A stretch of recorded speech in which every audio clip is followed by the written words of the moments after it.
যখনই অভাবে পড়ে যাবেন আল্লাহ সুবহানাহু ওয়া তাআলার এই দুইটি নাম 33 বার পাঠ করবেন, আপনাকে আল্লাহ তাআলা সম্পদ এমন ভাবে দেওয়া শুরু করবেন যে আপনি কল্পনাও করতে পারবেন না। সম্পদ শুধু আসতেই থাকবে আপনার কল্পনার বাহিরে। সুবহানাল্লাহি ওয়া বিহামদিহি।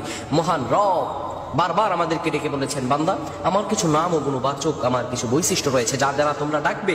আপনি যদি এই দুইটি নাম 33 বার পাঠ করতে পারেন, এমন ভাবে সম্পদ আপনার আসা শুরু হবে যে এগুলো গণনা করেও আপনি শেষ করতে পারবেন না। সুবহানাল্লাহ। গায়বী খাজানা থেকে আপনাকে রিজিক দিয়ে ভরপুর করে দিবেন। যারা দীর্ঘদিন ধরে ঋণগ্রস্ত আছেন, বিভিন্ন অভাবগ্রস্ত আছেন, খারাপ অবস্থায় আছেন, আপনার এই আমলটা করেন, আল্লাহ তাআলা আপনার সব দোয়া কবুল করে নেবেন। প্রিয় বন্ধুগণ আমার, রব্বুল আলামিন সূরাতুল আল-আরাফে বলেন, ওয়ালিল্লাহিল আসমাউল হুসনা ফাদউহু বিহা ওয়াদারুল্লাযীনা ইউলহিদু ফি আসমাইহি সায়ুজজাউনা মা কানু ইয়ামালুন।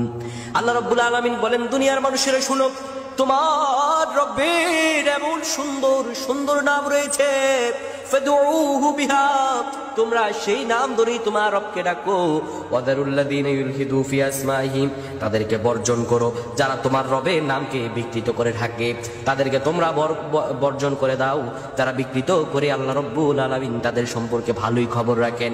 প্রিয় ভাইরা আমার, আপনি যখন বিপদে পড়ে যাবেন, অভাবগ্রস্ত হয়ে যাবেন, আপনি যদি এই দুইটি দোয়া 33 বার করে পাঠ করতে পারেন, আল্লাহ রাব্বুল আলামিন আপনার নসিব খুলে দিবেন। এত সম্পদ আপনার আসবে আপনি কল্পনা করতে পারবেন না। দুইটি দোয়া কি? এক নম্বরে আপনি বলবেন, ইয়া রাউফ ইয়া রাউফ ইয়া রাউফ, 33 বার পাঠ করবেন। 33 বার পাঠ করার পরে এরপরে আপনি পড়বেন, ইয়া রাজ্জাক ইয়া রাজ্জাক ইয়া রাজ্জাক। এটাও 33 বার পাঠ করবেন। দুটি দোয়া আপনি 33 বার পাঠ করবেন। এক নম্বরে ইয়া রাউফ, 2 ইয়া রাজ্জাক ইয়া রাউফ ইয়া রাজ্জাক। এই দুইটি দোয়া যদি 33 বার আপনি পাঠ করতে পারেন, আল্লাহর উপর ইস্তেকামাত করে, রব্বুল আলামিন আপনাকে এমন পরিমাণে সম্পদ দিবেন, আল্লাহ নিয়ামত পেয়ে মস্তকটা নত হয়ে যাবে। সুবহানাল্লাহ। আল্লাহ নিয়ামত পেয়ে আপনার দিলটা খুশি হয়ে যাবে। আল্লাহ এই জন্য বলছেন, বান্দা হতাশ হবে না। ওয়ালা সাউফা ইউতিকা রাব্বুকা ফাতারদা, আর রব তোমাকে শীঘ্রই এত নিয়ামত দিবেন, ফাতারদা, তুমি খুশি হয়ে যাবে, মস্তক নত হয়ে যাবে আপনার। এই জন্য ধৈর্য, আল্লাহ রব্বুল আলামিনের কাছে চাইতে হলে আপনার ধৈর্য ধারণ করে চাওয়া লাগবে।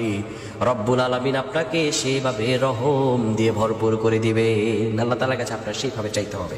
মহান রবের কাছে যদি হৃদয়ের আকুতি ভরা চাওয়াটা আল্লাহ তাআলার কাছে চাইতে পারেন, আমার রব আপনাকে কবুল করতে দেরি করবেন না। আপনার রিজিক খুলে যাবে, আপনার বরকতে আপনি ভরপুর হয়ে উঠবেন, আপনার অন্তরটা প্রসারিত হয়ে যাবে ইনশাআল্লাহ। তাই আপনারা এই দুটি দোয়া পাঠ করবেন। আল্লাহ আমাদের প্রত্যেকে কবুল করুক। আমরা পড়ছি আল্লাহুম্মা আমিন।